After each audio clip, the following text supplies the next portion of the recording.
नम ओं विष्णुपादाय कृष्णप्रेष्ठाय भूतले श्रीमते भक्ति विकास स्वामी इति नामिने।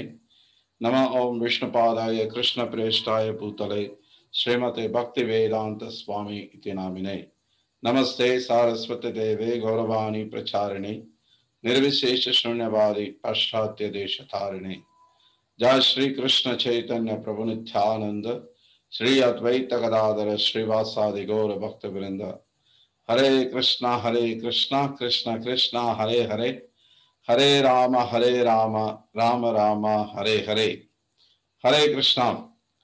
வணக்கம் எல்லாருக்கும். மீண்டும் ஒரு முறை செவ்வாய்க்கிழமை தோறும் நடக்கக்கூடிய இந்த சத்சங்க நிகழ்ச்சியில பங்கு கொண்டுட்டு இருக்கிற எல்லாரையும் வரவேற்கிறோம்.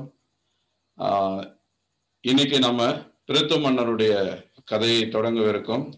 இது ஸ்ரீமத் பாகவதம் 4வது ஸ்கந்தத்துல 15வது அத்தியாயத்திலிருந்து இந்த பிருத்து மன்னருடைய கதை தொடங்குது. ஸோ இது துருவ மகாராஜருடைய வம்சத்துல வரக்கூடிய வேண மன்னனுடைய கதையை பற்றி கடந்த 3 வாரமா பார்த்தோம்.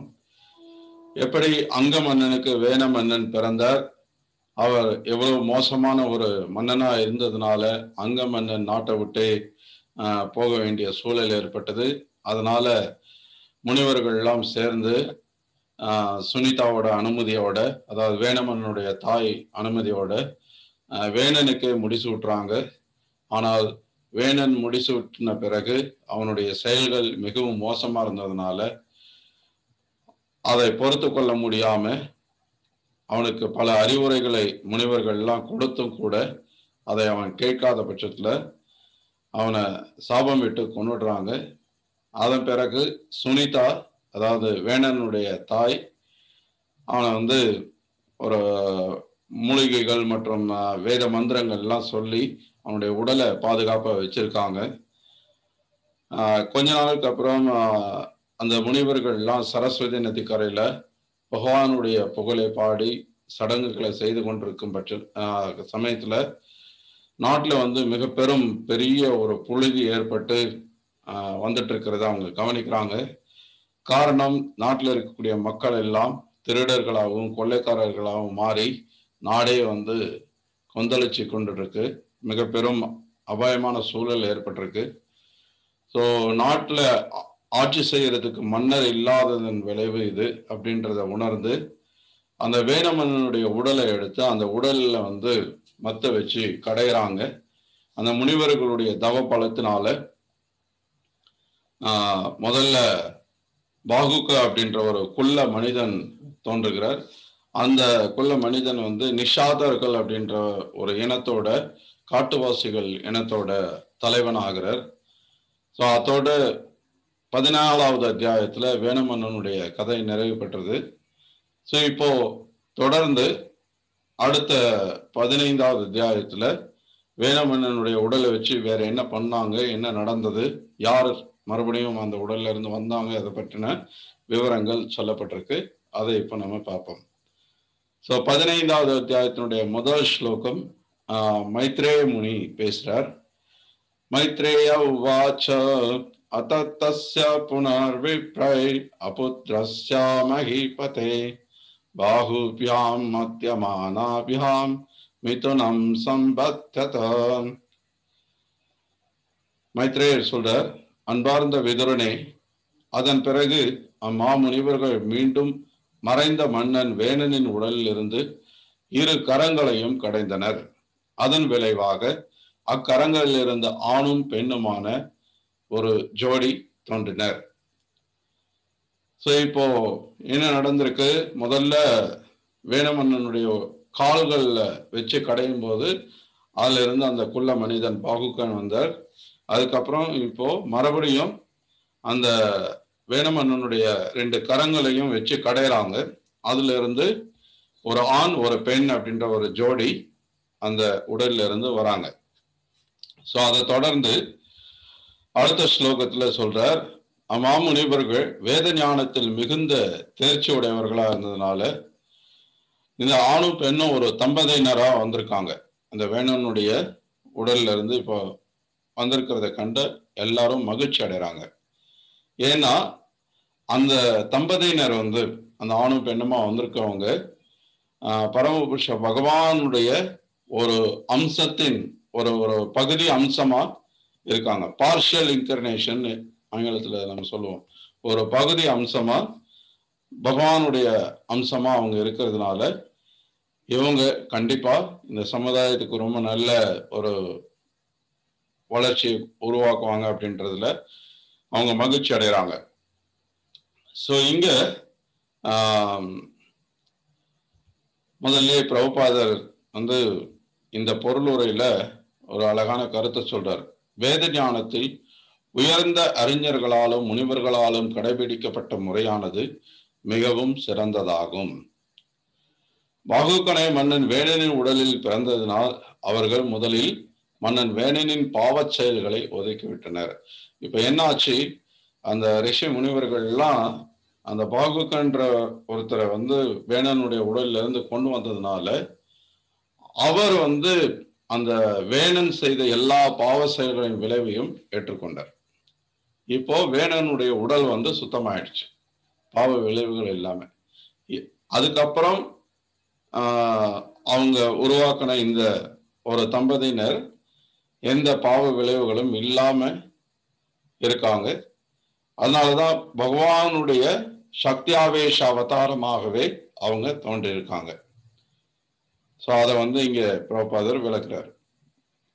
ஸோ அடுத்ததா இந்த ரிஷிகள் எல்லாம் அங்க இருக்கிற முனிவர்கள் எல்லாம் பேசக்கூடிய ஒரு ஸ்லோகம், 3வது ஸ்லோகம். ஏஷ விஷ்ணோர் பகவதா கலா பாவன பாலினி இயம் ச லக்ஷ்மியா சம்பூதி புருஷான பாபினி. இந்த முனிவர்கள் என்ன சொல்றாங்கன்னா, இந்த ஆணும் இவ்வுலகை காக்கும் பகவான் விஷ்ணுவின் இயல்பினை பெற்றவர். பகவான் விஷ்ணுவுக்கு என்ன குணங்கள் இருக்கோ அதே குணங்கள் இவருக்கும் இருக்கு. அதே மாதிரி அந்த பெண்ணானவள் செல்வ திருமகளான லக்ஷ்மி தேவி மகாலட்சுமியினுடைய அதே இயல்புகள் அதே குணங்களை கொண்டிருக்காங்க. ஸோ அதை அவங்க அந்த மகாலட்சுமி எப்படி வந்து இறைவனை விட்டு எப்பயும் பிரியாம இருப்பாங்களோ அது மாதிரி இவங்களும் அதே குணங்களை கொண்டிருக்காங்க அப்படின்னு சொல்லி அந்த முனிவர்கள் சொல்றாங்க. ஸோ இந்த இடத்துல ஒரு முக்கியமான ஒரு கருத்து சில பிரபுபாதர் விளக்குறார். என்ன அப்படின்னா, லக்ஷ்மி வழிபாடு, லக்ஷ்மி தேவியை வழிபடுறது அப்படின்றது இன்னைக்கு மக்கள் மத்தியில இந்து சமுதாயத்துல ஒரு முக்கியமான ஒரு விஷயம். அது நிறைய இடத்துல பிரதானமா செய்யப்படக்கூடிய ஒரு வழிபாட்டு முறையா இருக்கு. ஸோ சில பிரபுபாதர் என்ன சொல்றாருன்னா, மகாலட்சுமி அப்படின்னா அவங்க எப்பவுமே பகவானுடைய திருவடிகள்ல சேவை புரிஞ்சிட்டு இருக்கவங்க, பகவானை விட்டு எப்பவுமே பிரியாம இருக்கக்கூடியவங்க. ஆனால் மக்கள் என்ன பண்றாங்க, லக்ஷ்மியை மட்டும் வழிபடுறாங்க.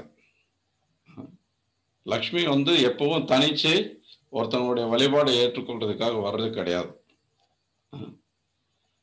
மக்கள் என்ன நினைக்கிறாங்க, நமக்கு விஷ்ணு வேணாம், விஷ்ணு வந்தா அவர் நம்மகிட்ட இருக்கிறது எல்லாம் அவர் ஹரி, அவர் எல்லாத்தையும் எடுத்துட்டு போயிடுவார், அதனால நமக்கு லக்ஷ்மி மட்டும் வந்தா போதும், அவங்க செல்வம் மட்டும் வந்தா போதும் அப்படின்னு நினைக்கிறாங்க. ஆனால் பிரபுபாதர் என்ன சொல்றார், லோகாயவாதிகள் தங்கள் செல்வத்தை காத்துக் கொள்வதற்காக லக்ஷ்மியையும் பகவான் விஷ்ணுவையும் சேர்த்து வழிபடுதல் வேண்டும்ங்கிறார். ஏன்னா விஷ்ணுவை வழிபடலைன்னா லக்ஷ்மி தேவி வரமாட்டாங்க. ஏன்னா லக்ஷ்மி தேவி எப்பவும் கற்புடைய ஒரு பெண் இருந்ததுனால அவங்க கணவனை விட்டு பிரிய மாட்டாங்க. ஒரு நல்ல குடும்பத்துல வந்து நீங்க உங்க வீட்டு விசேஷத்துக்கு ஒருத்தரை போய் அழைக்கிறீங்க, அந்த குடும்பத்துல நல்ல பண்புள்ள நல்ல கலாச்சாரம் உள்ள குடும்பத்துல இருந்து எங்க வீட்டு விசேஷத்துக்கு மனைவி மட்டும் வரட்டுங்க, நீங்க வராதிங்க அப்படின்னு சொன்னா யாராவது வருவாங்களா? வரமாட்டாங்க. ஸோ அந்த மாதிரி பிரபுபாதர் சொல்ற, லக்ஷ்மி தேவி மட்டும் வேணும்னு கேட்டா அது கிடைக்காது. அது வந்து ராவணன் வந்து எப்படி சீத்தையை மட்டும் விரும்பினானோ, ராமரை ஏற்காம சீதையை மட்டும் விரும்பினானோ அது மாதிரி ஆயிடும். ஸோ அதனால எப்படி ராவணன் வந்து எரிச்சு சாம்பலாகி அவன் வந்து பஸ்மமானானோ, அந்த மாதிரி அவன் கொல்லப்பட்டானோ, அந்த மாதிரி வெறும் செல்வத்தை, செல்வ திருமகனுடைய ஆசீர்வாதம் மட்டும் இருந்து நம்ம அதை நம்மளுடைய இன்பத்துக்காக அனுபவிக்கணும் அப்படின்னு நினைச்சோம்னா கடைசியில நம்முடைய விளைவு அழிவுதான் அப்படின்றத ரொம்ப அழகா இங்க பிரபுபாதர் சொல்லியிருக்காரு. ஸோ நிறைய பேர் நினைக்கிறாங்க நமக்கு நிறைய காசு பணம் இருந்தா போதும், பகவான்லாம் தேவையில்லை, பகவான் நமக்கு எதுக்கு அப்படின்னு நினைக்கிறாங்க. ஆனா பகவான் இல்லாத இடத்துல லக்ஷ்மி வரமாட்டாங்கன்றத முதல்ல நம்ம புரிஞ்சுக்கணும். ஸோ அதனால பிரபுபாதர் சொல்றார், சேர்த்து வழிபடணும். லக்ஷ்மி தேவியும் பகவான் விஷ்ணுவையும் சேர்த்து வழிபடணும். அதனாலதான் நம்ம பார்த்தீங்கன்னா ராதா கிருஷ்ணர், சீதாராமர், லக்ஷ்மி நாராயணர், இறைவனுடைய வழிபாட்டில் முதல்ல ஆக்சுவலா சக்தி ராதாகிருஷ்ணர், சீதாராமர், லக்ஷ்மி நாராயணர், இப்படி பகவானுடைய லக்ஷ்மியோ சக்தி தத்துவத்தோட சேர்த்து தான் நம்ம பகவானை வழிபடுறோம். சக்தி தனியாகவோ அல்லது பகவானை தனியாகவோ வழிபடுறது கிடையாது. ஏன்னா பகவானும் தன்னுடைய பக்தர்கள் இல்லாம தனியா இருக்கிறவர் கிடையாது. எப்பவும் பக்தர்கள் சூழ்ந்தே அவர் இருந்துட்டு இருக்கிறாரு. ஓகே, ஸோ தொடர்ந்து அந்த முனிவர்கள் என்ன சொல்றாங்கன்னா, முத்து போல் ஒளிமிக்க பற்களும் எழிலும் நற்குணங்களும் கொண்ட பெண் உண்மையில் தான் அணிந்திருந்த அணிகலன்களுக்கு அழகு சேர்த்தார். அந்த பெண்ணோட அழகை வர்ணிக்கிறாங்க. அந்த முத்துக்களும் ஆபரணங்கள் எல்லாம் அவங்க அணிஞ்சிருக்கிற அந்த ஆபரணங்களுக்கு இவங்க அழகு சேர்க்கிறாங்க. ராமாயணத்துல கூட பாத்தீங்க அப்படின்னா கம்பர் சொல்லுவார், சீதா தேவியோட அந்த சுயமரம் நடக்கும் இல்லையா, அப்ப சீதா தேவியை அலங்காரம் செய்யும் போது ஒவ்வொரு ஆபரணங்களா அவங்கள அலங்கரிக்கிறதுக்காக அவங்க போட்டு விடும்போது அந்த ஆபரணங்கள் எல்லாம் பொதுவா நம்ம ஆபரணங்கள் அணிகிறோம் அப்படின்னா நம்மளை அழகூட்டிக்கிறதுக்காக நம்ம ஆபரணங்கள் போட்டுக்கோம். ஆனா கம்பர் என்ன சொல்றாருன்னா, சீதா தேவியோட அழகை அது குறைக்குது அப்படிங்கிறார். ஏன்னா இயற்கையாவே அவங்க அவ்வளவு அழகு வாய்ந்தவங்களா இருக்காங்க. இந்த ஆபரணங்கள் எல்லாம் வந்துதான் அவங்க அழகா தெரியணும்ன்றது இல்லை. ஆனா அந்த ஆபரணங்கள் அணிவிக்கிறது மூலமா என்னன்னா அவங்களுடைய அழகை அது மறைக்குது அப்படின்றாரு. அது மாதிரி இங்க அந்த ஆபரணங்களுக்கு இந்த லக்ஷ்மி தேவியனுடைய சக்தியாவேஷ அவதாரமான அர்ச்சின்ற இந்த பெண்ணுடைய அழகு அந்த ஆபரணங்களுக்கு அழகூட்டக்கூடியதா இருக்கு அப்படின்னு சொல்றாங்க. அவளது பெயர் அர்ச்சி என்பதாக இருக்கும். வருங்காலத்தில் அவள் பிருத்து மன்னரை கணவனாக அடைய போகிறாள். ஸோ இப்போ 2 பேரும் அந்த வேணமன்னனுடைய உடல்ல இருந்து தோன்றிருக்காங்க, பின்னாடி கணவன் மனைவியா ஆகுவாங்க அப்படின்ற கருத்தையும் முனிவர்கள் சொல்றாங்க. பிருத்து மன்னரின் வடிவில் இவ்வுலக மக்களை காக்க வேண்டும் என்பதற்காகவே முழுமுதற் கடவுள் தமது சக்தியின் ஒரு அம்சமாக அவதரித்திருக்கின்றார். பகவானை விட்டு இணை பிரியாத அவர் துணைவி மகாலட்சுமி பிருத்து மன்னர் மனம் செய்ய போகும் அர்ச்சியாக பிறந்துள்ளார். ஸோ இந்த 2 பேரும் கணவன் மனைவி ஆக போறாங்க.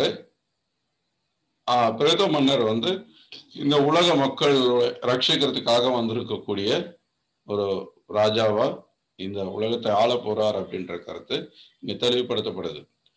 ஸோ இங்க பிரபுபாதர் பொருளுரையில சொல்றார், பகவத்கீதையில் பகவான் தனி சிறப்பு வாய்ந்த சக்தியுடைய ஒருவரை ஒருவன் காண நேரிட்டால் அவரிடம் முழுமுதற் கடவுளில் அம்சம் உள்ளது என்று அறிந்து கொள்ள வேண்டும் என்கிறார்.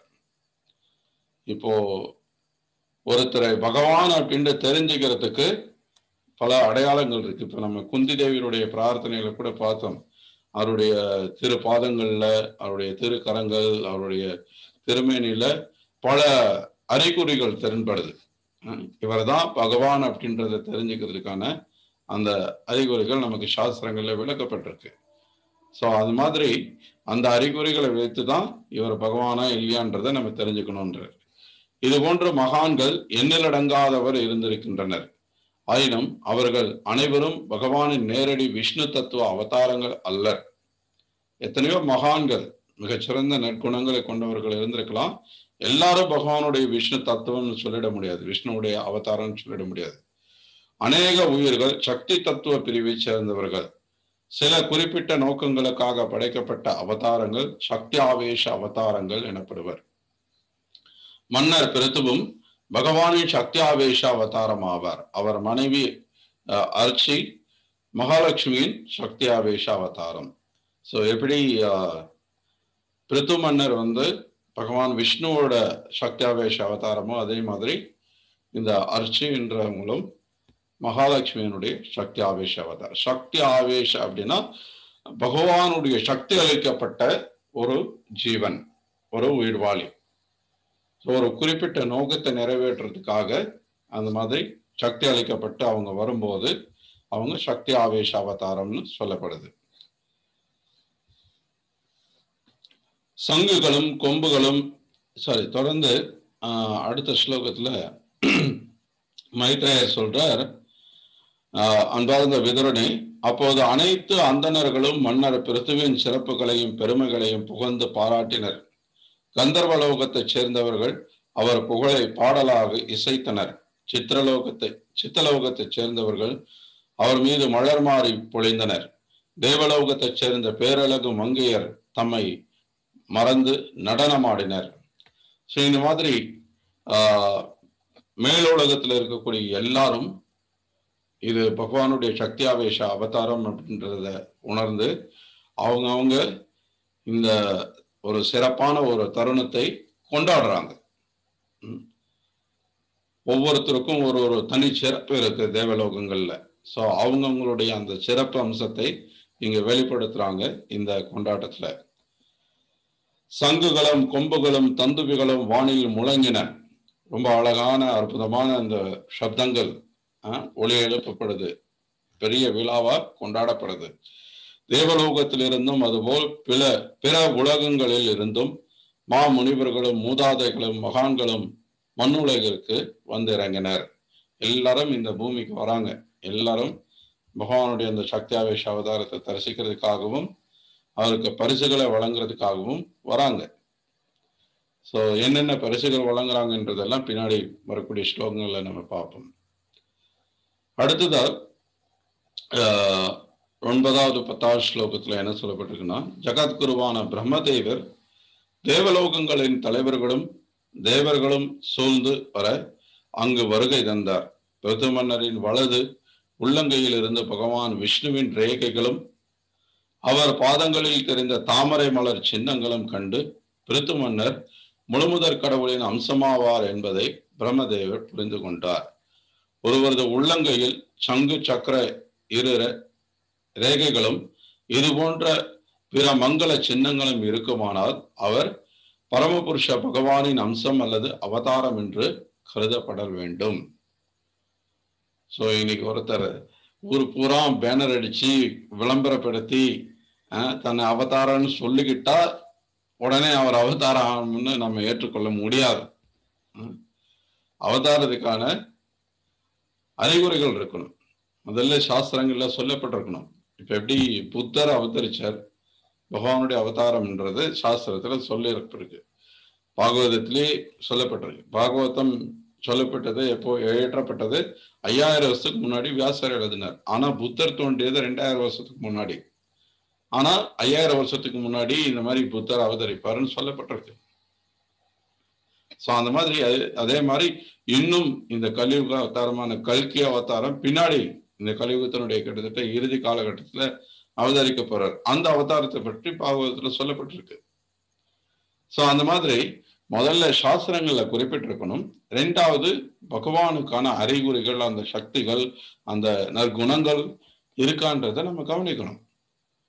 இப்ப நம்மளை போல ஒரு சாதாரண ஒரு மனிதனா பிறக்கிறாங்க, நம்மளை போலவே வளர்றாங்க, வயசாகுது, வியாதி வருது, மரணம் அடைகிறாங்கன்னா அப்போ எப்படி பகவானை நம்ம அவங்கள ஏத்துக்க முடியும்? ஸோ அதை தான் இங்க பிரபுபாதர் விளக்குறார். முழுமுதற் கடவுளில் அவதாரம் தானா என்று கண்டுகொள்வதற்கு ஒரு முறை இருக்கு. ஒருத்தர் அவதாரம்னு சொல்லிக்கிட்டா உடனே நம்ம ஏத்துக்க முடியுமா? இப்ப நான் தான் நரேந்திர மோடி, நான் தான் இந்தியாவோட பிரதமர்னு சொன்னா எவ்வளவு பேர் ஏத்துக்குவாங்க? எல்லாரும் என்ன நினைப்பீங்க, என்ன இவனுக்கு பைத்தியம் பிடிச்சிச்சா, நேற்று வரைக்கும் நல்லா பாகவதம் பகவத்கீதைன்னு பேசிட்டு இருந்தார், இன்னைக்கு திடீர்னு பைத்தியம் ஆயிடுச்சாடு இருக்கு அப்படின்னு நினைப்பாங்க. ஸோ அது மாதிரி ஒருத்தர் வந்து தன்னை அவதாரம், தன்னை குரு, தன்னை தலைவன் சொல்லிக்கும் போது உடனே கண்ணை மூடிட்டு மக்கள் ஏத்துக்கிறாங்க. இது கலியுகத்தினுடைய துரதிர்ஷ்டமாக இருக்கு. சில பிரபா சொல்றாரு, இன்றைய தினம் தீயோரை கூட கடவுளின் அவதாரமாக ஏற்றுக்கொள்வது ஒரு நாகரிகமாகிவிட்டது. நடைமுறையில பாக்குறோம் இல்லையா? நீ எத்தனை பேர் கடவுளுடைய அவதாரம், நான் அந்த அவதாரம் இந்த அவதாரம்னு சொல்லிக்கிட்டு எவ்வளவோ குற்றமான செயல்களில் ஈடுபட்டு சிறை தண்டனை அனுபவிச்சிருக்காங்க.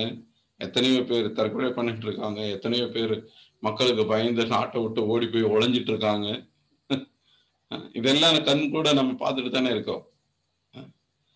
ஆனால் பிரபுபாதர் சொல்ற, இங்க பிரம்மதேவர் கூட பாத்தீங்கன்னா பிருது மன்னருடைய கை கால்கள்ல இருக்கக்கூடிய அந்த அடையாளங்களை ஆராய்ந்து பார்த்து இவர் பகவானுடைய அம்சம்ன்றதை தெரிஞ்சுக்கிறார். இது பிரம்மதேவருக்கே இந்த நிலை இருக்கு. அவரே வந்து சும்மா ஒருத்தர் தன்னை கடவுள் சொல்லிக்கிட்டா உடனே ஏத்துக்கிட்டு போயிடணும் அப்படின்னு சொல்லல. நமக்கு அறிவு இருக்கணும். நமக்கு வந்து அடிப்படையா கடவுள்னா அவருக்கான குணநலன்கள் என்ன, அவருடைய சக்தி என்ன,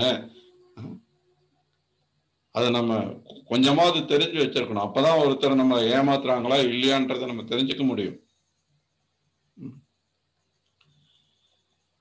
கிருஷ்ணன் இருக்கும் போதே ஒரு மன்னன் தன்னை வாசுதேவரின் அவதாரம் என்று அறிவித்ததனால் பகவான் கிருஷ்ணரால் கொல்லப்பட்டான். எல்லாருக்கும் தெரியும். கிருஷ்ணா புக்ல படிச்சிருப்பீங்க, அது பாகவதம் படிச்சிருப்பீங்க.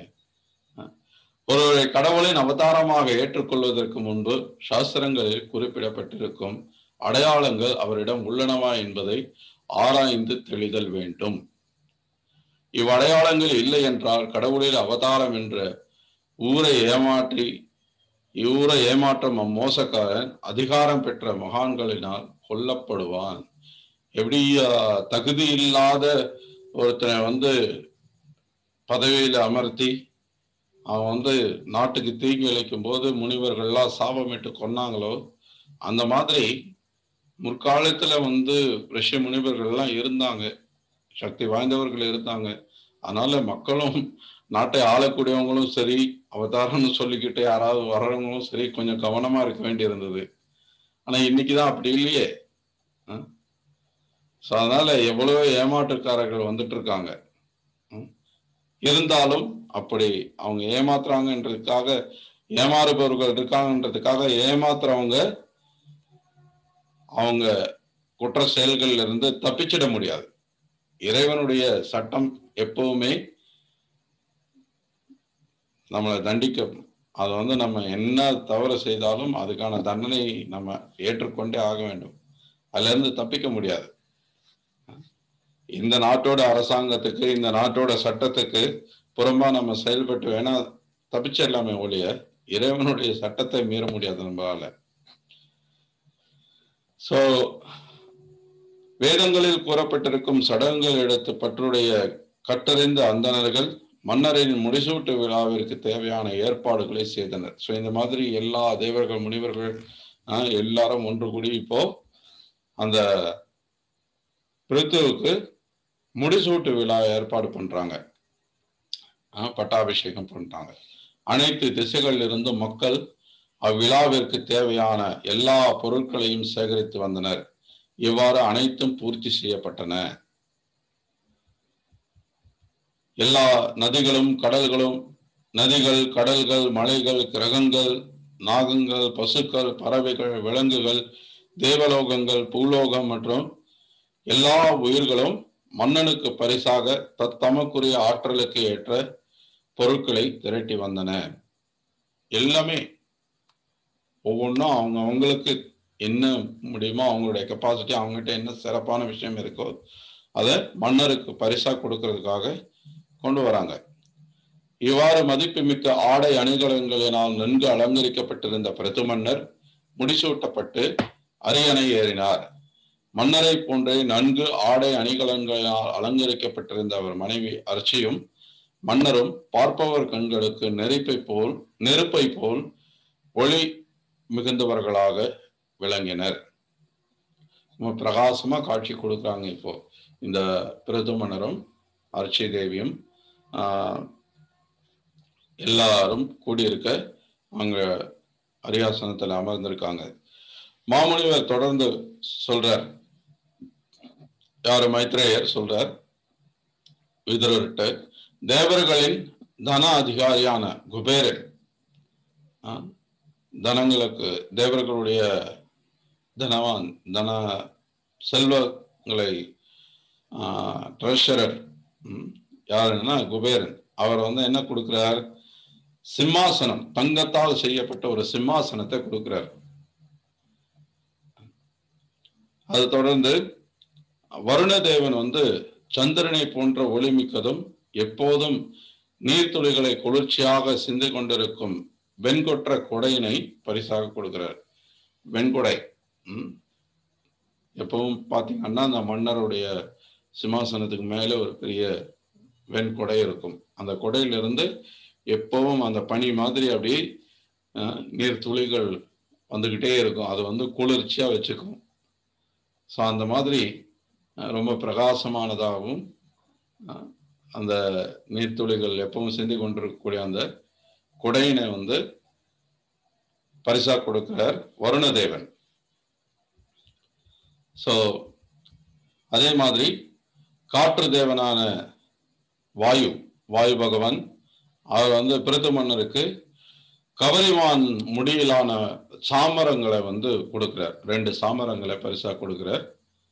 அதுக்கப்புறம் தர்மதேவன் தர்மராஜா அவர் ரொம்ப புகழ்மிக்க மாலை அணிவிக்கிறார். மாலை கொண்டு கொடுக்கிறார்.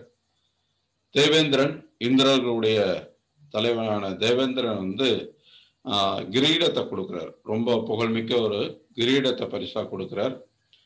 காலதேவனான யமராஜர் ஒரு செங்கோலை கொடுக்கிறார், பிருத்து மன்னருக்கு பரிசா கொடுக்கிறார். ஸோ இந்த மாதிரி வெவ்வேறு லோகங்கள்ல இருந்து, வெவ்வேறு இடங்கள்ல இருந்து, வெவ்வேறு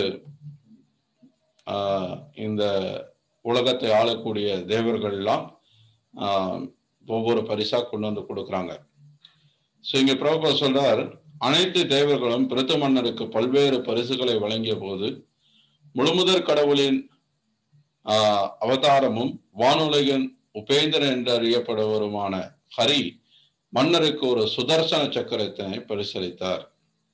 இது முழுமுதற் கடவுளான பகவான் கிருஷ்ணர் அல்லது விஷ்ணு வைத்திருக்கும் சுதர்சன சக்கரம் அல்லவென்பதை முதலில் நாம் புரிந்து கொள்ள வேண்டும். முழுமுதற் கடவுளின் அம்சத்தின் ஒரு பகுதியாகவே அவதரித்தார் பிருத்து மன்னர்.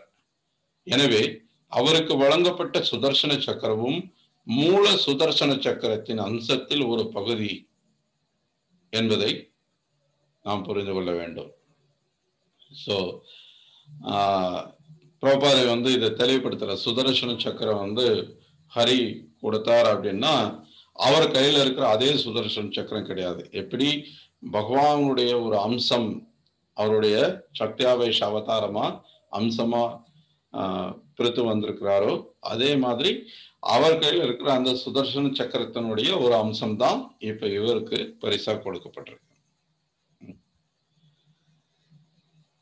சிவபெருமான் 10 சந்திரன்களினால் அலங்கரிக்கப்பட்ட உரையுடன் கூடிய வாள் ஒன்றினை, ஒரு பெரிய வாள் பரிசா கொடுக்கிறார். அந்த வாள் வைக்கிறதுக்கான அந்த உரையில சந்திரன்கள் அழகா 10 சந்திரன்களுடைய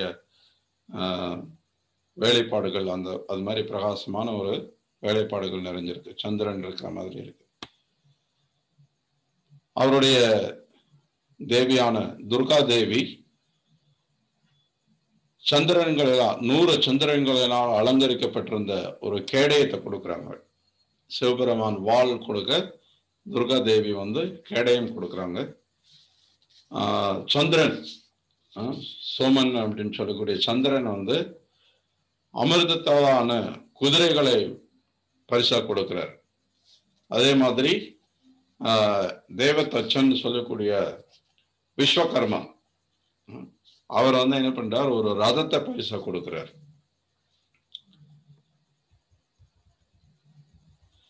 அதே மாதிரி இவ்வளவு பரிசுகள் எல்லாம் கிடைச்சிட்டு இருக்கு. இப்போ பசுக்கள் ஆடுகளின் கொம்புகளினாலான வில் ஒன்றை அக்னி தேவனும் சூரிய தேவன் தன் கதிர்களை போன்ற ஒளி உடைய அம்பினையும் பரிசாக கொடுக்கிறாங்க. ஒருத்தர் வில்லு கொடுக்க இன்னொருத்தர் அம்பு கொடுக்குறாங்க. ஏன்னா ஒரு ராஜா அப்படின்றதுனால அவருக்கு தேவையான இந்த பொருட்கள் எல்லாம் அங்க பரிசா கொடுக்கப்படும். முதல்ல சிம்மாசனம், அதுக்கப்புறம் கொடை, அதுக்கப்புறம் வாள், கேடயம், ரதம், அதுக்கான குதிரைகள், இந்த மாதிரி எல்லாமே பரிசா கொடுக்கப்படுது. அதே மாதிரி இப்போ பூமி தாய் பூமதேவி இருக்காங்க இல்லையா, அவங்க வந்து பிருத்து மன்னருக்கு 2 பாதுகைகள் கொடுக்குறாங்க. அதே மாதிரி மற்ற தேவர்கள் எல்லாம் நிறைய மலர்களை கொண்டு வந்து பரிசு பொருட்களை கொடுக்குறாங்க. ஸோ இந்த இடத்துல இந்த பூதேவி கொடுத்த இந்த பாதுகைகளை பற்றி சில பிரபுபார் ஒரு விளக்கம் கொடுக்குறாரு. என்ன சொல்றாரு அப்படின்னா, இந்த ஸ்லோகத்துல பாத்தீங்க அப்படின்னா என்ன சொல்லப்பட்டிருக்கு, பூபாதுகே யோகமய தியாவ் அப்படின்னு சொல்லப்பட்டிருக்கு. அப்படின்னா மன்னர் அக்காலணிகளை காலில் அணிந்தவுடன் அவர் விரும்பும் இடத்திற்கு உடனடியாக அவரை கொண்டு போய் சேர்க்கும். எப்படி ஒரு அற்புதமான ஒரு விஷயம் பாருங்க. நம்ம எல்லாருக்குமே இருந்தா கூட சந்தோஷமா தான் இருக்கும். எந்த வாகனமும் நம்ம ஓட்ட தேவையில்லை. நினைச்ச மாத்திரத்துல நம்ம விருந்தாவன் போயிடலாம், மாயப்பூர் போயிடலாம், நினைச்ச இடத்துக்கு போயிட முடியும் ஒரு பாதுகை போட்ட உடனே. அந்த அளவுக்கு சக்தி வாய்ந்த பாதுகை அது. பிருத்து மன்னருக்கு நினைத்த மாத்திரத்துல எங்க வேணா அவரால் உடனே பயணிச்சிட முடியும்.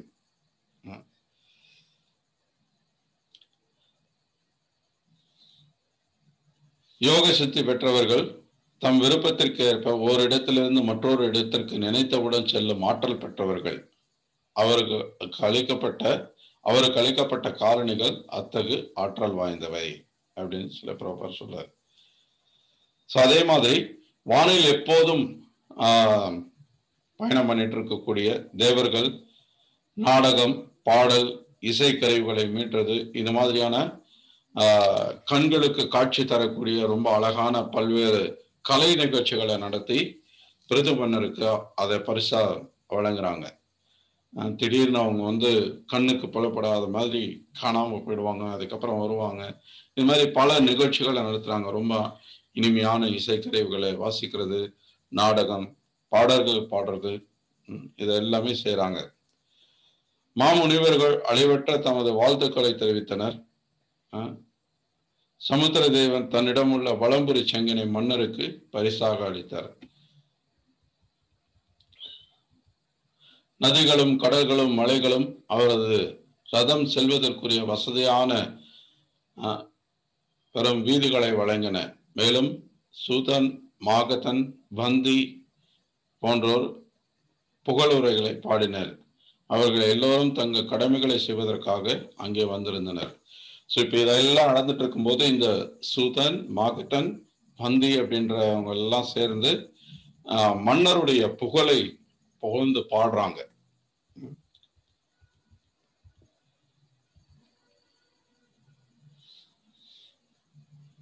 வேணனின் மைந்தரும் ஆற்றல் மிக்கவரமான மன்னன் பிருத்து அக்கலைஞர்கள் தன்னை புகழ்வதைக் கண்டு புன்னகை புரிந்தார். மேலும் இடியோசை போன்று அதிரச் செய்யும் குரலில் அவர் கீழ்கண்டவாறு பேசத் தொடங்கினார். ஸோ இப்போ இந்த மாதிரி புகழுரைகளை, இதுவரைக்கும் மன்னர் வந்து அமைதியா இருக்கிறார், எல்லாம் நடக்குது. இப்போ இந்த மாதிரி இந்த சூதா, மாகதா இவங்க எல்லாம் வந்து மன்னரை புகழ்ந்து பாடும்போது மன்னர் பேச தொடங்குறார். இது ரொம்ப ஆச்சரியமான ஒரு அருமையான ஒரு விஷயம். நம்ம கற்றுக்கொள்ள வேண்டிய பாடம், எல்லாருமே கற்றுக்கொள்ள வேண்டிய ஒரு பாடம். அது என்னன்றதை கொஞ்சம் கவனமா கேளுங்க.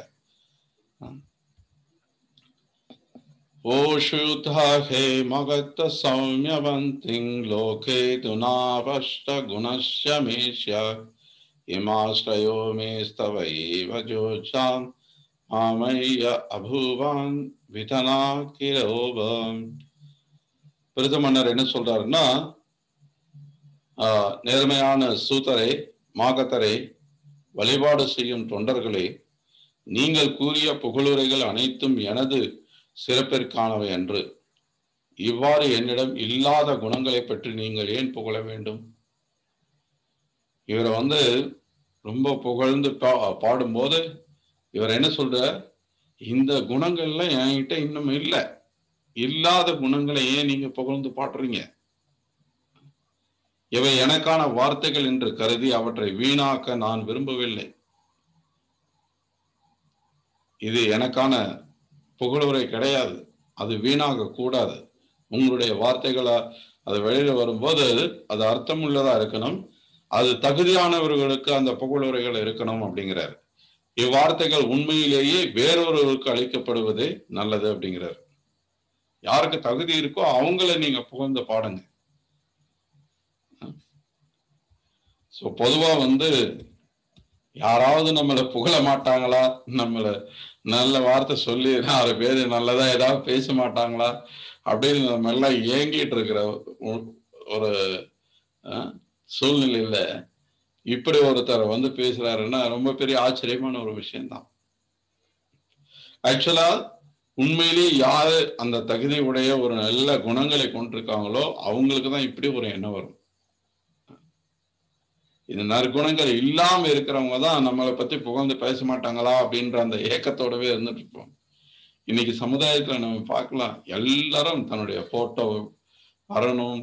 குறிப்பா இன்னைக்கு இந்த விளையாட்டு, சினிமா துறை, அரசியல் இதுல எல்லாம் வந்து பாத்தீங்க அப்படின்னா என்ன பண்றாங்க, தன்னை தானே புகழ்ந்துக்கிறாங்க. அவங்களுடைய போட்டோ பெரிய ஹீரோ மாதிரி காட்டிக்கிறாங்க. தகுதியே இல்லாதவங்க தான் பெரிய தகுதி படைச்சவனா இருக்கிற மாதிரி காட்டிக்கிறாங்க. சினிமா துறையெல்லாம் பாருங்க, இந்த ஹீரோலாம் பெரிய பெரிய சண்டை காட்சிகள் எல்லாம் நடிக்கிறாங்க. ஒரே ஆள் ஒரே சமயத்துல 10 பேரை 20 பேரை அடிச்சு கொண்டுட்டு ஹீரோயினை காப்பாத்திட்டு வர மாதிரி காட்சி எல்லாம் காட்டுறாங்க. அப்படின்னா என்ன அர்த்தம், அந்த உண்மையிலேயே அவங்களுக்கு அந்த தகுதி கிடையாது, அந்த சக்தி கிடையாது அவங்ககிட்ட, ஆனா இருக்கிற மாதிரி காட்டிக்கிறாங்க. ஆனா அந்த மாதிரி இருக்கிறவங்களையும் பாத்தீங்கன்னா மேடைகள்ல இவர மாதிரி எளிமையா யாருமே கிடையாது, இவர மாதிரி பணிவா யாருமே கிடையாதுன்னு புகழ்ந்து பேசும்போது அவங்களும் கேட்டுக்கிட்டு சிரிச்சுட்டே இருப்பாங்க. இந்த மாதிரியான சூழல் தான் இன்னைக்கு இருந்துட்டு இருக்கு. ஆனால் நீங்க பிரித்து மன்னர் வந்து உண்மையிலேயே அவர் தகுதியுடையவராக இருக்கும் பட்சத்திலையும் அவர் அதை என்ன சொல்றார், அந்த மாதிரி புகழ் உரைகளை வீணாக்காதீங்க, தகுதி உடையவங்களுக்கு கொடுங்க அப்படிங்கிறார். தொடர்ந்து பிரித்து மன்னர் என்ன சொல்றாருன்னா, ஓகே, இங்க அதுக்கு முன்னாடி பிரபுபாதருடைய அழகான ஒரு பொருள் ஒரு இருக்கு. இப்ப இந்த மாதிரி அந்த சூதர், மாகதர், பந்தி இவங்க எல்லாம் பிரித்து மன்னருடைய தெய்வீக குணங்களை பாராட்டி புகழ்ந்து பாடுறாங்க இல்லையா. இதெல்லாம் அவங்க ஏன் செய்யறாங்க அப்படின்னா, இந்த பிரித்து மன்னர் வந்து பகவானுடைய ஒரு சக்தியாவேஷ அவதாரம்ன்றதை தெரிஞ்சுதான் அவங்க செய்யறாங்க. இக்குணங்கள் அனைத்தும் இன்னும் பிரித்து மன்னரால் வெளிப்படுத்தப்படவில்லை என்பதால் அவர் மிக்க அடக்கத்துடன் பக்தர்கள் ஏன் மேன்மை மிக்க வார்த்தைகளினால் தம்மை புகழ வேண்டும் என்று கேட்டார். அவங்க புகழ்ந்து பேசுறதெல்லாம் உண்மைதான், அவருக்கு இந்த குணங்கள் இருக்கு, ஆனா இன்னும் அவர் அதை வெளிப்படுத்திக்கல. இப்பதான் அவர் தோன்றி இருக்கிறார், இப்பதான் வந்து எல்லாரும் வந்து பரிசு கொடுத்து அவரை அரியணையில அமர்த்த போறாங்க. அதுக்கப்புறம் தான் அவருடைய செயல்களை பார்த்து அவர் உண்மையிலேயே இதுக்கு தகுதியானவரான்றது தெரிஞ்சுக்கிட்டதுக்கு அப்புறம் புகழ்ந்தா நியாயம் அப்படிங்கிறார். பிரபுபாதர் விளக்குறார். அதுதான் பிரித்து மன்னரும் வந்து மறுக்கிறார். இப்ப வேண்டாம், அதுக்கான சரியான சமயம் வரட்டும் அப்படின்றார். பின்னாடி நம்ம பார்க்கலாம். இத்தெய்வீக குணங்களை எல்லாம் தான் அடைவதற்கு முன்னதாகவே பக்தர்கள் தங்கள் போற்றுதல்கள் மற்றும் வழிபாடுகளினால் தன்னை புகழ்வதை அவர் விரும்பவில்லை. அவர் முழுமுதற் கடவுளின் அவதாரமாக தோன்றியவர் ஆனதினால் இப்புகழ்ச்சிகள் சரியானது ஆகும். சில பிரபு சொல்றார், அது சரியானதுதான், அது வர்த்தியானதுதான், அவர் அதுக்கு தகுதியானவர் தான். ஆயினும் தெய்வீக தன்மைகள் இல்லாத ஒருவரை முழுமுதற் கடவுளின் அவதாரம் என்று யாரும் ஏற்றுக்கொள்ள கூடாது. இங்க நம்ம கற்றுக்கொள்ள வேண்டிய பாடம் அதுதான். இந்த மாதிரி தெய்வீக குணங்கள் இல்லாத ஒரு துறையும் இன்னைக்கு இந்த மாதிரி புகழப்படுது. அந்த மாதிரி நம்ம செஞ்சிடக்கூடாது. தெய்வீக குணங்களற்ற மூடர்களும் துஷ்டர்களும் இருந்துட்டு தான் இருக்காங்க. இருந்தும் மக்கள் இவர்களை கடவுளின் அவதாரங்கள் என்று ஏற்றுக்கொள்கின்றனர். பிரித்து மன்னர் எதிர்காலத்தில் தன்னுடைய உண்மையான குணங்களை இன்று அவர்கள் உரைத்த புகழ்மொழிகளுக்கு ஏற்புடையவையாக இருக்க வேண்டும் என்று விரும்பினார். அவர்பால் செலுத்தப்பட்ட வழிபாடுகள் சரியானவைதான் என்றாலும் முழுமுதற் கடவுளின் அவதாரம் என்று ஏமாற்றுபவர்களுக்கு இது போன்ற வழிபாடுகளை செய்யக்கூடாது என்கிறார் பிரித்து மன்னர். ஸோ ஒருத்தங்க இப்போ சைத்தன்ய மகாபிரபுவோட லீலையில நம்ம பார்த்தோம் அப்படின்னா, நம்ம எல்லாருக்கும் தெரியும் சைத்தன்ய மகாபிரபு சாக்ஷாத் கிருஷ்ணரே. அவர் சாக்ஷாத் கிருஷ்ணரே, நித்யானந்த பிரபு சாக்ஷாத் பலராமரே.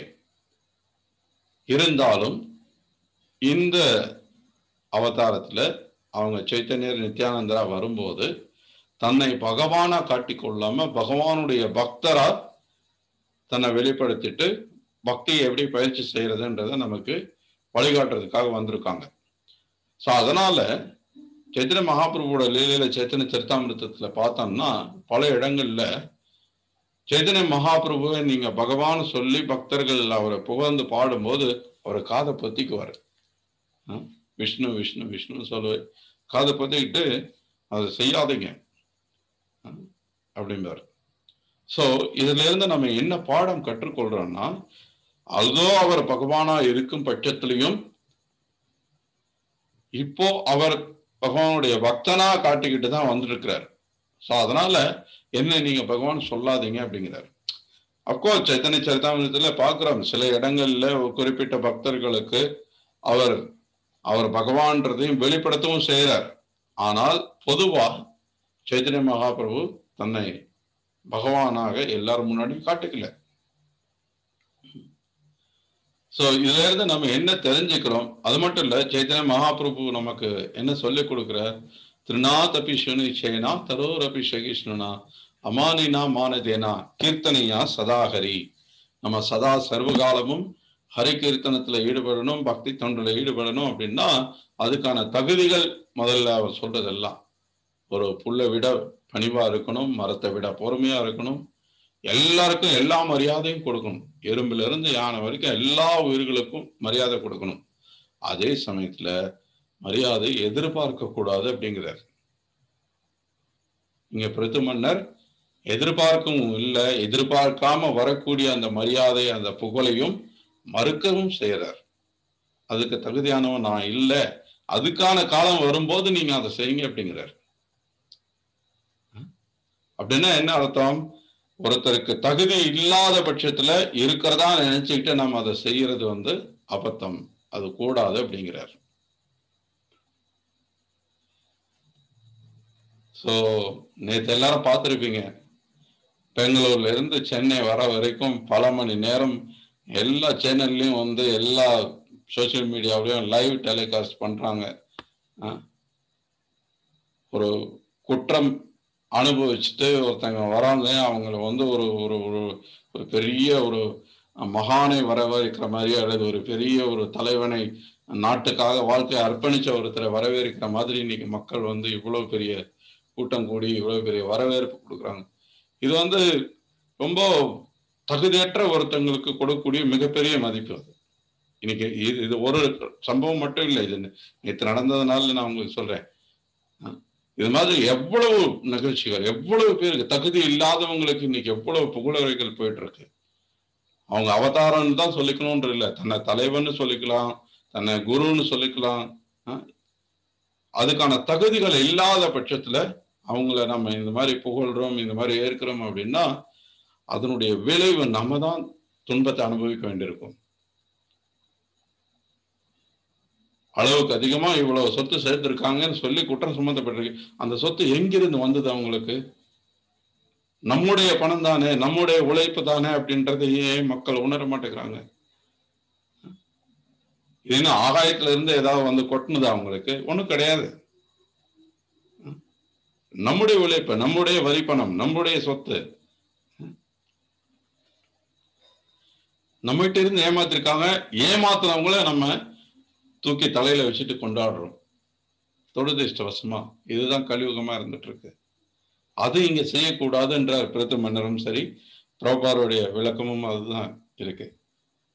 ஸோ இன்னும் தொடர்ந்து இது மாதிரியான கருத்துக்களை இன்னும் 2-3 ஸ்லோகங்கள்ல பார்க்கலாம்.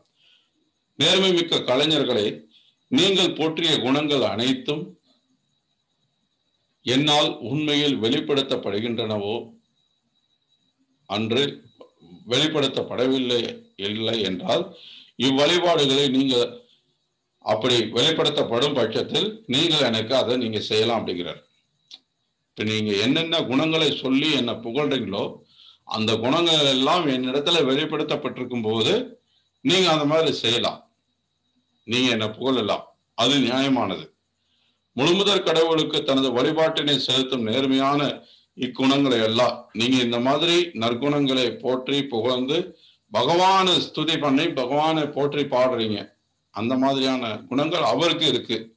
ஆனா அந்த மாதிரியான குணங்கள் இல்லாத ஒரு சாதாரண மனிதனுக்கு இந்த மாதிரி செய்யக்கூடாது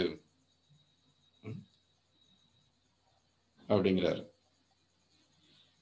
பகவானுடைய குணங்கள் ஒரு சாதாரண மனிதனுக்கு இல்லை என்ற பட்சத்துல இப்போ அந்த மனிதனுக்கு இருக்கு அப்படின்னா அவரை புகழ்றதுல நியாயம் இருக்கு. இல்ல அந்த குணங்களே இல்லை, அதுக்கான தகுதி அவருக்கு இல்லை அப்படின்னா அதை நீங்க ஏன் செய்யறீங்க?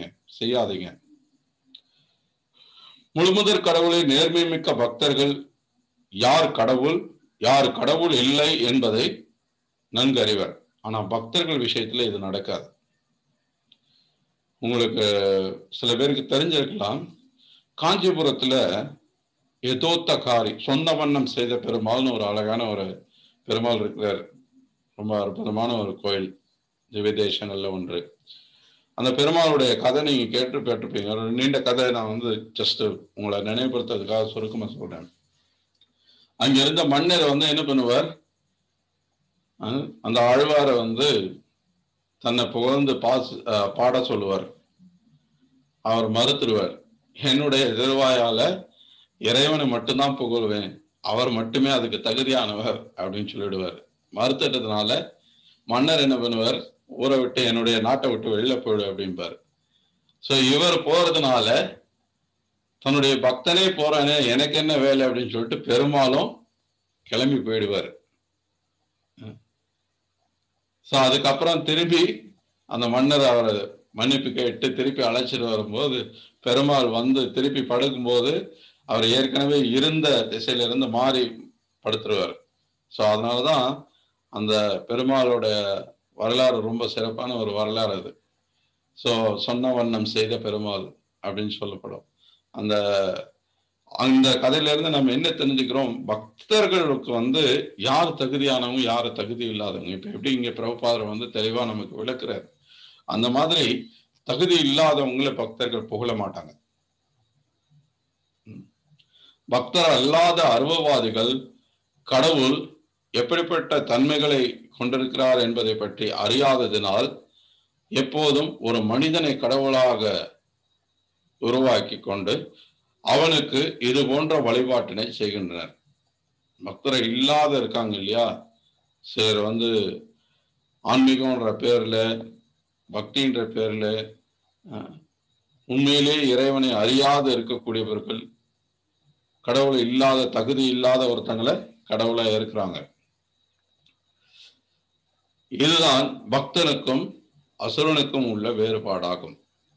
அசுரர்கள் தங்களுக்குரிய கடவுளை தாங்களே உருவாக்கி கொள்வர், அல்லது ராவணன் இந்த இரண்யகசிப்பு போன்றவரை பின்பற்றி தம்மையே கடவுள் என்று கூறிக்கொள்வர். இப்ப ராவணன் இரண்யகசிப்பு எல்லாம் என்ன பண்ணாங்க, எல்லாத்தையும் நம்ம கட்டுப்பாட்டில் வச்சிருக்கிறோம், நான் தான் கடவுள், நான் தான் சர்வசக்திமான் அப்படின்னு நினைச்சாங்க. ஸோ அந்த மாதிரி அகங்காரத்தில் இருக்கக்கூடியவங்களையும் நம்ம பார்க்கிறோம். ஒரு பக்கம் பார்த்தீங்கன்னா கடவுளே இல்லைம்பா, கடைசியில நீயும் கடவுள் நானும் கடவுள் எல்லாரும் கடவுள் தான்பா அப்படின்பா. கடவுள்னா வேற ஒருத்தர் கிடையாது, நம்ம தான் கடவுள் அப்படின்றான்.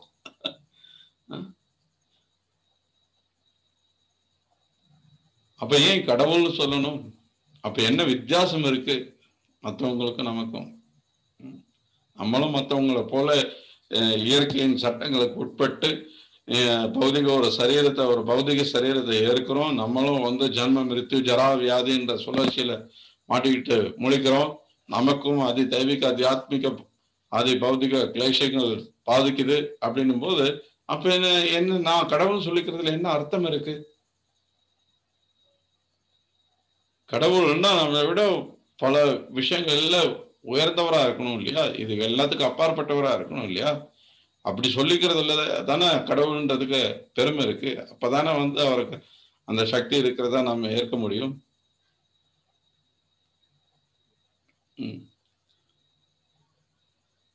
பிரித்து மன்னர் முழுமுதற் கடவுளின் அவதாரமாக விளங்கிய போதிலும் இப்புகழ் மொழிகளுக்குரிய குணங்களை தான் இன்னும் வெளிப்படுத்தவில்லை ஆதலால் அவற்றை மறுதளித்தார். ஒருவன் உண்மையில் இக்குணங்கள் இல்லாதவனாக இருக்கும் வரை தன் அடியவர்களோ பக்தர்களோ தன்னை புகழக்கூடாது என்று அவர் வலியுறுத்த விரும்பினார். இயல்பாகவே இக்குணங்கள் தன்னிடம் இல்லாத ஒருவன் தன்னை பின்பற்றுவோர் தன்னை புகழச் செய்வது, அதன் மூலம் எதிர்காலத்தில் அக்குணங்களை வளர்த்து கொள்ளலாம் என்று எண்ணினால் உண்மையில் அது புகழ்ச்சி என்று இகழ்ச்சியே ஆகும். ரொம்ப அழகான ஒரு கருத்து. இது என்னன்னா, தமிழ்ல அழகான ஒரு வார்த்தை இருக்கு, வஞ்ச புகழ்ச்சி அப்படின்னு. உங்க எல்லாருக்கும் தெரியும்னு நினைக்கிறேன். அது புகழ்ச்சி கிடையாது. அது தீட்டுறது, அவங்களை அவமானப்படுத்துறது, ஏளனம் பண்றது. ஆனால் வெளியில பார்க்கறதுக்கு புகழ்ற மாதிரி இருக்கும். அது எப்ப நடக்கும்? எப்ப உண்மையே ஒருத்தர் நல்ல தகுதியானவங்களா நம்ம ஏற்கலையோ, அவங்க இடத்துல அந்த நற்குணங்களை பார்க்கலையோ, அப்ப அது நடக்கும். நீங்க நல்லவர், வல்லவர், ஆஹா ஓஹோன்னு நான் உங்களை புகழ்றேன் அப்படின்னா, ஆனா உண்மையிலேயே நீங்க அப்படி இல்லை. நீங்க நல்லவர் இல்லை, வல்லவர் இல்லை, ஆஹா ஓஹோன்னு இல்லை. ஆனா உங்களை நான் புகழ்றேன்னா அப்ப என்ன அர்த்தம்? உங்களை நான் திட்டுறேன்னு அர்த்தம். உங்களை நான் அவமானப்படுத்துறேன்னு அர்த்தம். ஆனா துரதிர்ஷ்டவசமா இன்னைக்கு மக்கள் அது கூட உணராம அதுதான் ஏற்கிறாங்க. இதுதான் உண்மையிலேயே நமக்கு புகழ் அப்படின்னு நினைக்கிறாங்க. 4 பேர் கை தட்டிட்டா ஆஹா, உடனே காலர் தூக்கி விட்டுக்கிறான், ஆஹா ஓன்னு நம்ம ரொம்ப கர்வப்பட்டுக்கிறான்.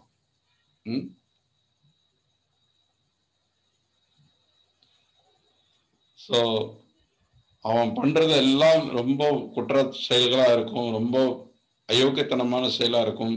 ஆனா அவனை பின்பற்றதுக்கு 4 பேர் இருந்துட்டா போதும், நான் பெரிய மகான் அப்படின்னு நினைச்சுக்கிறான். ஸோ அடுத்த ஸ்லோகத்துல என்ன சொல்லப்படுதுன்னா, இம்மேன்மை மிக்க குணங்களை அடைவதற்குரிய ஆன்றோர் அக்குணங்கள் உண்மையில் தன்னிடம்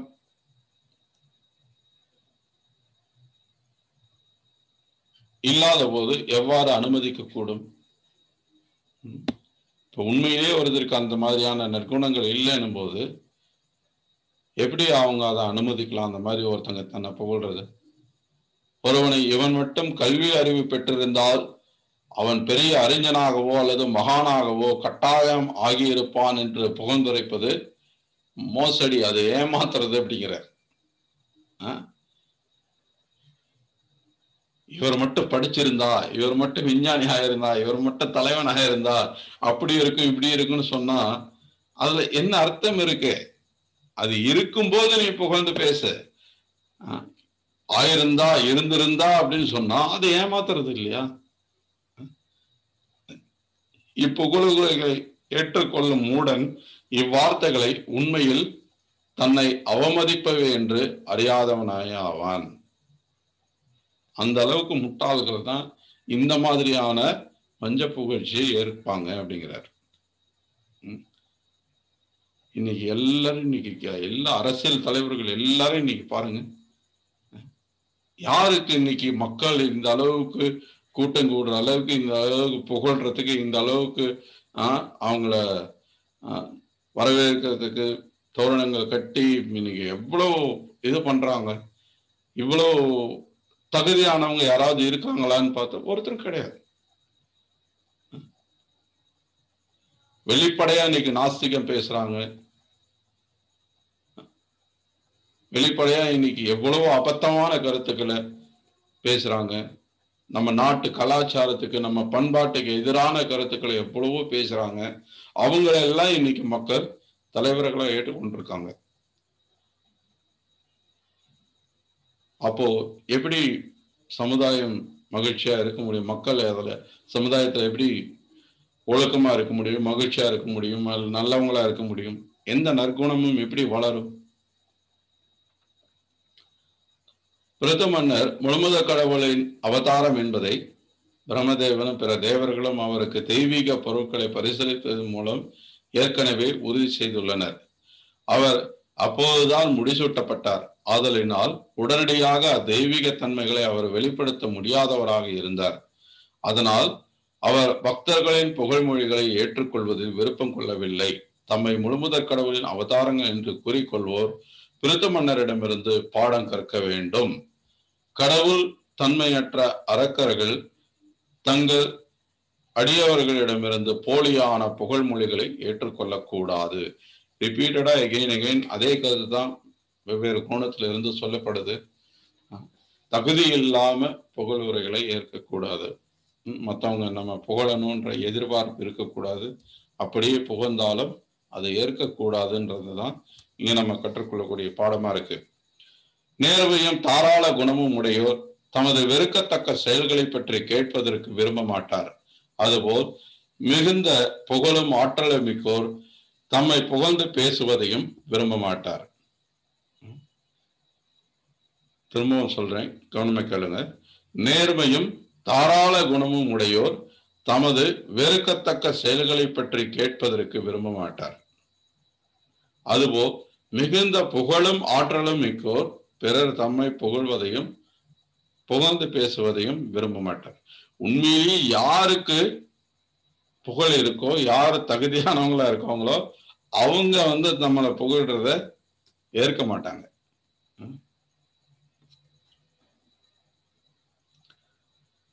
சோ இந்த அத்தியாயத்தினுடைய இறுதி ஸ்லோகத்துல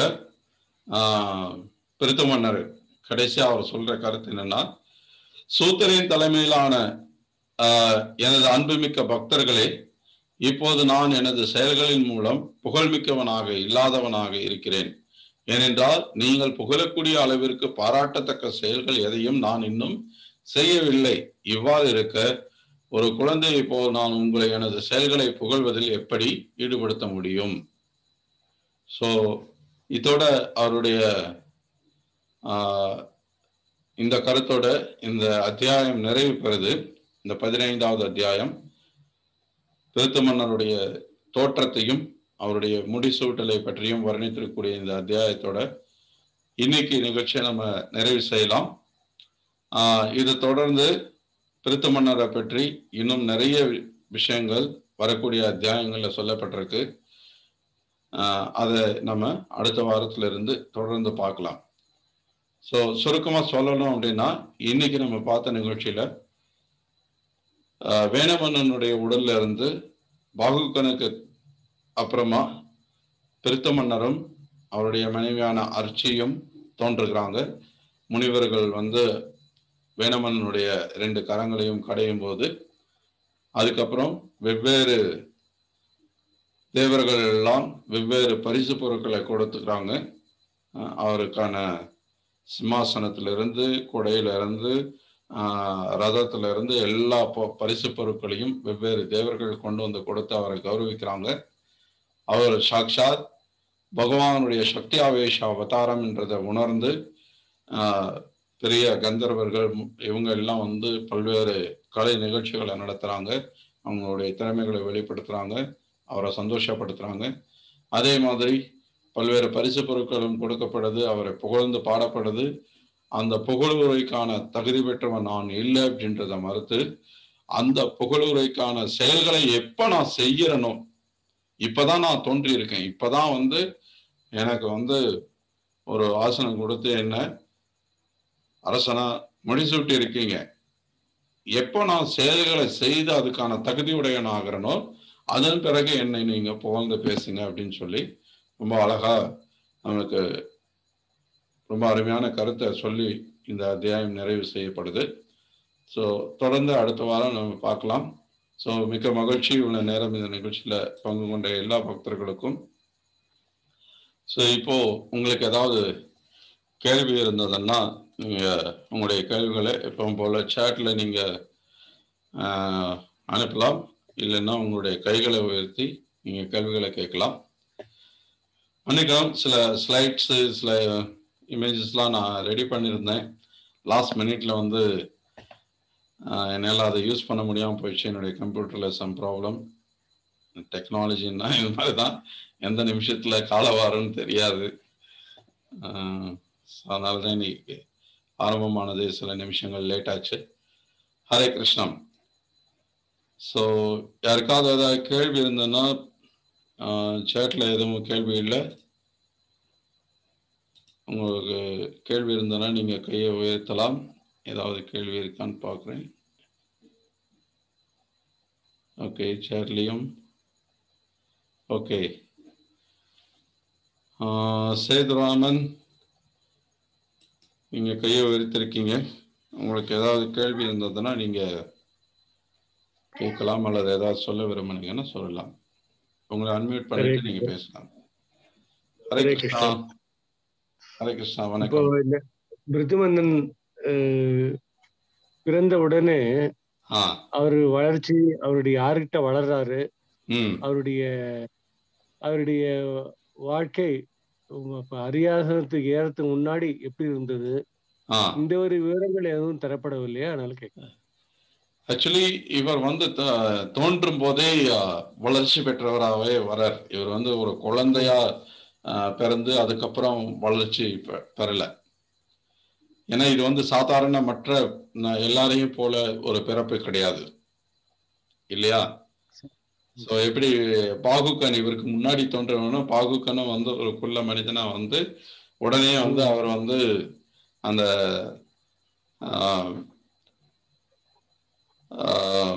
காட்டுவாசிகள் இனத்தை சேர்ந்தவங்களுக்கு தலைவனா போயிடுறார்.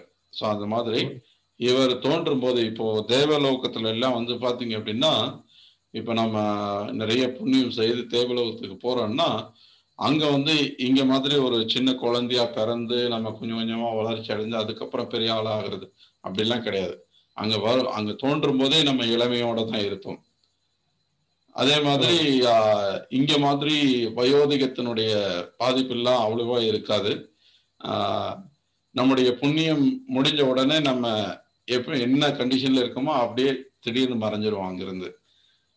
ஸோ இது வந்து உயர் நிலைகள்ல இருக்கிறவங்களுக்கான ஒரு விஷயம். எந்த அளவுக்கு நம்முடைய நிலை தாழ்ந்து இருக்கோ அந்த அளவுக்கு மற்ற விஷயங்கள் எல்லா விஷயங்களுமே வந்து ரொம்ப கிராஸ் லெவல்ல ரொம்ப சூழ நிலையில இருக்கும். இப்ப வந்து ஒரு உயர்நிலையை அடையிறோமோ அப்ப வந்து எல்லாமே ரொம்ப ஸ்தூல நிலையில சூட்சமா இருக்கும். ஸோ அந்த மாதிரி தான் முனிவர்களால உருவாக்கப்பட்டவர் அப்படின்றதுனால அவருடைய அந்த தோற்றம் வந்து ஒரு சாதாரண நம்மளுக்கு போல ஒரு தோற்றம் இல்லாம தோன்றிய உடனே அவர் வந்து முழு வளர்ச்சி பெற்றவராக பிருத்துமன்னர் வர்றார். உடனே அவரை அரியாசனத்துல அமர்த்துறாங்க. ஸோ அந்த நோக்கத்துக்காக தான், ஏன்னா இம்மிடியட்டா அவங்களுடைய தேவை இருக்கு, அந்த நாட்டு மக்களை வந்து காக்க வேண்டிய அவசியம் இருக்கு. ஸோ அதனால அவங்க அப்படி ஒரு ஏற்பாட்டை செய்யறாங்க. ஹரே கிருஷ்ணா. ஹரே கிருஷ்ணா, நன்றி. இன்னொரு ஒரே கேள்வி. ஓகே. இப்ப நம்ம ஜெபம் பண்றோம் இல்லையா, ஹரே கிருஷ்ண ஜெபம் மகாமந்திரம், இதுல வந்து அதாவது செய்ய தகாதது, அதாவது நமக்கு தெரியாம ஏதாவது தவறு பண்ணா என்ன தவறு செய்யக்கூடாதுங்கிறது ஒரு ஒரு நியதி இருக்கா, அதுக்கு ரூல் இருக்கான்னு கேட்க. ஓகே, இது வந்து நீங்க உங்ககிட்ட இந்த கிருஷ்ண பக்தி பயிற்சிக்கான அந்த ஒரு புத்தகம், அறிமுக புத்தகம் இருக்கும். அந்த புக்கு இருக்கான்னு தெரியல. இருந்ததுன்னா அதுல வந்து பாத்தீங்க அப்படின்னா இந்த ஹரிநாமத்துக்கு எதிரான 10 குற்றங்கள் அப்படின்னு சொல்லி இருக்கும். நம்ம தவிர்க்க வேண்டிய அபராதங்கள் அப்படின்னு சொல்லி 10 அபராதங்கள் இருக்கு. ஸோ அந்த அபராதங்கள் வந்து நம்ம இந்த பகவத்கீதா கிளாஸ் முடிஞ்சு அந்த 3 கோர்ஸ் நடத்தணும், அதுல கூட வந்து மென்ஷன் பண்ணியிருந்தோம். ஸோ அந்த 10 அபராதங்களை வந்து நம்ம கவனத்தோட தவிர்க்க முயற்சிக்கணும். முதல்ல வைஷ்ணவர்கள் யாரெல்லாம் தங்களுடைய வாழ்க்கையை இந்த கிருஷ்ண பக்தி பிரச்சாரத்துக்காக அர்ப்பணிச்சிருக்கிறாங்களோ அவங்கள வந்து நம்ம நிந்திக்க கூடாது, அவங்கள அவமதிக்க கூடாது. தேவர்களையும் பகவான் விஷ்ணுவையும் சமமானவர்களாக கருதக்கூடாது. குருவை ஒரு சாதாரண நபராக கருதக்கூடாது. அவருடைய உபதேசங்களை வந்து நம்ம அவமதிக்க கூடாது. அதே மாதிரி சாஸ்திரங்களை வந்து நம்ம நிந்திக்க கூடாது. அதே மாதிரி பகவானுடைய நாமத்தினுடைய புகழ் ரொம்ப அதிகப்படுத்தி மிகைப்படுத்தி சொல்லப்பட்டிருக்கு சாஸ்திரங்கள்ல. அது உண்மை இல்லை அப்படின்ற அந்த எண்ணம் நமக்கு வரக்கூடாது.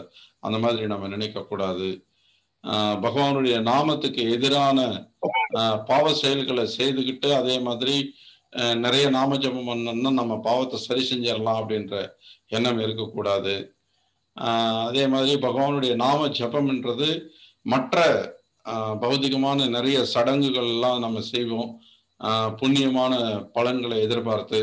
அந்த மாதிரியான ஒரு சடங்கு தான் இந்த ஹரிநாம ஜபமும் அப்படின்றது நினைக்கக்கூடாது. அது சரியல்ல, அந்த மாதிரி கிடையாது. இது ஹரிநாமம், இது எல்லாத்துக்கும் அப்பாற்பட்ட உன்னத தன்மை கொண்டது.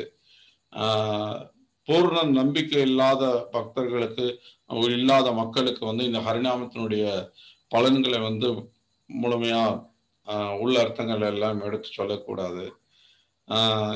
அதே மாதிரி கடைசியா வந்து எவ்வளவோ இந்த ஹரிநாமத்தினுடைய பெருமைகளை கேட்ட பின்பும் பௌதிகமான சுகங்களையும் நம்ம அனுபவிக்கணும்ன்ற அந்த எண்ணத்தோட அந்த ஆசையை வளர்த்துக்கிட்டே பக்தியும் பண்ணணும் அப்படின்னு நினைக்கிறது ஒரு அபராதம். ஸோ இந்த மாதிரியான அபராதங்கள் எல்லாத்தையும் நம்ம தவிர்த்து கவனத்தோட நம்ம நாம உச்சாரணம் செய்து நம்ம காதால அந்த நாமத்தை கேட்கும் பட்சத்துல நம்மளுடைய பக்தியில நம்ம வளர்ச்சி அடையிறத நம்ம பார்க்கலாம். அப்போ இந்த உணர்வோட நம்ம செய்யும் போது அந்த நாமம் வந்து நம்மளை தூய்மைப்படுத்தும் மிக விரைவில். ஹரே கிருஷ்ணா. நன்றி. ஓகே, ஹரே கிருஷ்ணா. ஸோ மிக்க நன்றி எல்லா பக்தர்களுக்கும் இவ்வளவு நேரம் நிகழ்ச்சியில பொறுமையோட கலந்து கொண்டதுக்கு. அடுத்த வாரம் நம்ம தொடர்ந்து பிரித்த மன்னருடைய கதையை நம்ம பார்க்கலாம். ஹரே கிருஷ்ணா. ஸ்ரீல பிரபுபாத் கி ஜாய். ग्रंथराज श्रीमद् भागवतम की जय।